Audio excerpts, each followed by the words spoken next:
Assalamualaikum, selamat pagi rekan-rekan semuanya. Hari ini kita akan kupas tuntas sebuah teknologi yang bisa dibilang jadi tulang punggungnya pertanian modern. Apa itu? Sistem satelit navigasi global atau yang kita kenal sebagai GNSS. Nah, inilah teknologi inti yang memungkinkan semua hal-hal presisi, mulai dari pemetaan lahan sampai mengendalikan mesin otomatis. Jadi, buat Anda yang lagi mendalami pertanian presisi, paham GNSS itu wajib hukumnya.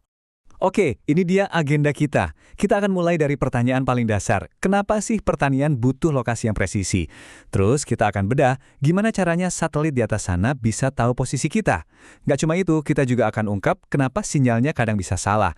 Dan gimana teknologi canggih seperti RTK bisa ngatasin masalah itu. Kita juga bakal lihat apa artinya angka-angka akurasi di lapangan. Dan terakhir, kita intip sedikit kemana arah teknologi ini di masa depan. Yuk, kita mulai. Oke, pernyataan pertama kita. Pertanian presisi modern itu nggak akan mungkin ada tanpa kemampuan buat tahu posisi yang super tepat di lapangan. Dulu, petani itu udah coba macam-macam metode loh, mulai dari yang mekanis sampai ada yang nekat ngubur kabel di ladang. Tapi ya gitu, semuanya nggak praktis dan kurang akurat. Nah, GNSS hadir dan benar-benar mengubah segalanya. Dan inilah buktinya. Lihat deh layar di dalam kabin itu. Operator bisa melakukan pemetaan hasil panen, bisa bikin lajur lurus yang sempurna secara otomatis, sampai ngontrol pupuk dan pestisida secara variabel. Semua operasi presisi ini mustahil terjadi tanpa tahu lokasi yang pasti, detik demi detik. Jadi gambar ini adalah bukti nyata bahwa setiap keputusan presisi di kabin ini berawal dari satu data fundamental, lokasi akurat dari GNSS. Sekarang, kita masuk ke bagian yang sedikit teknis nih. Gimana ceritanya sekelompok satelit yang jaraknya ribuan kilometer di atas kita bisa ngasih tahu posisi traktor dengan akurasi sampai sentimeter? Jawabannya ada di sebuah prinsip matematika sederhana yang namanya triangulasi, atau lebih tepatnya trilaterasi. Oh ya, sebelum lanjut, penting banget nih buat kita luruskan istilahnya. Banyak orang kan bilangnya GPS, padahal GPS itu cuma salah satu sistem, punyanya Amerika Serikat. Istilah yang lebih pas dan mencakup semuanya itu GNSS. Ini termasuk semua konstelasi satelit kayak GLONASS dari Rusia atau Galileo dari Eropa. Alat-alat modern sekarang ini seringkali pakai sinyal dari berbagai sistem ini barengan loh. Tujuannya, biar lebih andal, apalagi di area yang pemandangan ke langitnya terbatas. Poin berikutnya, keandalan GNSS itu bergantung pada arsitektur global yang dirancang dengan sangat-sangat cermat. Buktinya, ada puluhan satelit yang terbang dengan kecepatan luar biasa di ketinggian 20.000 km. Orbit mereka itu didesain sedemikian rupa, sehingga dari titik manapun kita di bumi, pasti ada minimal 4 satelit yang kelihatan. Nah, inilah kunci kenapa sistem ini bisa berfungsi secara global dan terus-menerus. Yuk, kita bedah prosesnya satu persatu. Jadi, setiap satelit itu kan memancarkan sinyal. Isinya ada dua hal penting, posisi satelit itu sendiri dan waktu yang super presisi. Alat penerima kita di darat ngitung berapa lama sih sinyal itu nyampe. Nah, waktu tempuh ini dikali kecepatan cahaya, ketemulah jarak kita dari satelit. Misalnya jaraknya 21.000 km. Artinya posisi kita ada di suatu tempat di permukaan bola imajiner raksasa yang radiusnya 21.000 km, dengan satelit tadi sebagai pusatnya. Kalau cuma satu satelit, kemungkinannya tak terbatas kan? Nah, disinilah satelit kedua masuk. Alat kita melakukan perhitungan jarak yang sama ke satelit kedua, yang menciptakan bola imajiner kedua. Satu-satunya tempat di mana kita bisa berada di permukaan kedua bola itu secara bersamaan adalah di garis perpotongan keduanya, yang kalau Anda bayangkan, membentuk sebuah lingkaran. Posisi kita udah jauh lebih spesifik sekarang. Dengan satelit ketiga, kita tambahkan lagi bola imajiner yang ketiga. Lingkaran dari dua satelit pertama tadi akan berpotongan dengan bola ketiga ini cuma di dua titik. Biasanya, salah satu titik ini lokasinya nggak masuk akal, misalnya adanya di luar angkasa. Jadi bisa langsung kita eliminasi. Dan sekarang, kita udah tahu posisi kita di mana. Jadi, kalau tiga satelit udah cukup, terus buat apa dong satelit yang keempat? Nah, ini poin yang krusial banget. Semua perhitungan tadi itu bergantung sama waktu yang super duper presisi. Jam di satelit itu kan jam atomik, akuratnya luar biasa. Tapi jam di alat penerima kita, ya jam biasa, jauh lebih sederhana. Nah, sinyal dari satelit keempat ini, tugasnya bukan buat lokasi, tapi buat menyelesaikan masalah waktu. Dia membantu alat kita buat sinkronisasi jamnya dengan jam satelit, menghilangkan error waktu, dan hasilnya, kita dapat posisi tiga dimensi yang akurat, lintang, bujur, dan ketinggian. Oke, poin kita selanjutnya. Meskipun prinsipnya kedengeran simple, sinyal GNSS di dunia nyata itu selalu ada errornya. Buktinya adalah berbagai gangguan yang harus diatasi supaya kita bisa dapat akurasi sentimeter. Kenapa? Karena sinyal radio yang menempuh jarak 20.000 km ini rentan banget sama gangguan. Nah, ini dia 5 biang kerok utamanya. Jam penerima, tadi sudah kita bahas ya. Solusinya pakai satelit keempat. Ephemeris atau data posisi orbit satelit, kadang ada sedikit error. 3 lainnya, yaitu geometri satelit, gangguan atmosfer, dan pantulan sinyal. Ini adalah faktor lingkungan yang pengaruhnya besar banget. Mari kita bahas satu-satu. Pernyataan berikutnya, posisi satelit di langit itu sama pentingnya dengan jumlah satelitnya. Buktinya ada di konsep yang namanya Delusion of Precision atau DOP. Coba lihat gambar di sebelah kanan. Waktu satelitnya tersebar merata, area ketidakpastian posisi kita jadi kecil banget. Ini namanya DOP rendah, artinya akurasi tinggi. Sebaliknya, lihat yang di kiri. Kalau satelit yang ada malah ngumpul di satu area ketidakpastiannya jadi besar. Ini DOP tinggi dan akurasi bakal anjlok. Inilah kenapa akurasi bisa menurun kalau kita kerja di dekat bukit atau pepohonan tinggi. Selanjutnya, atmosfer. Anggap aja atmosfer kita, terutama lapisan ionosfer, itu kayak segelas air.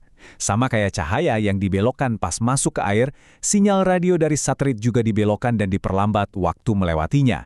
Ini bikin jalur yang ditempuh sinyal jadi lebih panjang dari yang seharusnya. Akibatnya, perhitungan waktu tempuh jadi salah yang otomatis jadi kesalahan pengukuran jarak. Kesalahan terakhir yang sering banget kejadian adalah multipath. Ini terjadi waktu sinyal satelit itu nggak cuma datang langsung ke antena, tapi juga mantul dulu dari objek di sekitar, bisa gedung, silo, atau bahkan permukaan air sebelum nyampe ke antena.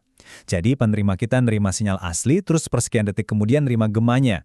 Ini bikin penerima bingung dan menyebabkan kesalahan posisi. Inilah kenapa akurasi bisa tiba-tiba drop waktu traktor dekat-dekat hutan atau bangunan di pertanian. Oke, poin kita berikutnya. Setiap kesalahan yang tadi kita bahas ternyata bisa dikoreksi secara real time. Buktinya, ada pada teknologi brilian yang disebut GNSS Differential atau DGNSS. Konsepnya ini pinter banget. Jadi, kita pasang satu penerima GNSS, kita sebut aja base station, di titik yang lokasinya udah kita tahu secara pasti. Nah, karena si base station ini tahu di mana seharusnya dia berada, dia bisa terus-terusan ngebandingin posisi itu dengan posisi yang dia dapat dari satelit. Selisihnya, itulah total kesalahan gabungan pada saat itu. Base station ini kemudian menyiarkan info koreksi ini ke penerima lain yang bergerak, yang kita sebut rover, misalnya yang ada di traktor. Si rover ini pakai koreksi tadi buat memperbaiki hitungannya sendiri. Cerdas kan?